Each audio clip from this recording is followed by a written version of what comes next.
വിശാലമായ ഒരു വനത്തിൽ ഗാംഭീര്യമുള്ള ഒരു സിംഹം നല്ല ഉറക്കത്തിലായിരുന്നു. അപ്പോൾ അവിചാരിതമായി ഒരു ചെറിയ എലി അവന്റെ മേൽ ഓടാനിടയായി. ഇത് സിംഹത്തെ ദേഷ്യത്തോടെ ഉണർത്തി. സിംഹം തന്റെ നഖങ്ങൾ കൊണ്ട് എലിയെ നശിപ്പിക്കാനൊരുങ്ങിയപ്പോൾ ആ ചെറിയ ജീവി കരുണയ്ക്കായി അപേക്ഷിക്കുകയും എന്നെങ്കിലും ഈ ഉപകാരത്തിന് പകരമായി സഹായിക്കാമെന്ന് വാഗ്ദാനം ചെയ്യുകയും ചെയ്തു. ഇത്രയും ചെറിയൊരു മൃഗത്തിന് വനരാജാവിനെ എങ്ങനെ സഹായിക്കാൻ കഴിയുമെന്നോർത്ത് ചിരിച്ചുകൊണ്ട് സിംഹം അതിനെ വിട്ടയച്ചു. കുറച്ചു ദിവസങ്ങൾക്ക് ശേഷം സിംഹം ഒരു വേട്ടക്കാരന്റെ ശക്തമായ വലയിൽ അകപ്പെട്ടു. തന്റെ സർവ്വശക്തിയും ഉപയോഗിച്ചിട്ടും അതിൽ നിന്ന് രക്ഷപ്പെടാൻ അവനായില്ല. സിംഹത്തിന്റെ ദയനീയമായ അലർച്ച കേട്ട എലി വേഗത്തിൽ അവിടെ എത്തുകയും തന്റെ മൂർച്ചയുള്ള പല്ലുകൾ ഉപയോഗിച്ച് വലയുടെ കയറുകൾ കരണ്ടു മുറിച്ച് സിംഹത്തെ മോചിപ്പിക്കുകയും ചെയ്തു.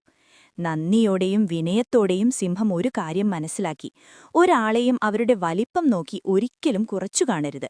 അന്നുമുതൽ സിംഹവും എലിയും ഉറ്റ സുഹൃത്തുക്കളായി മാറി.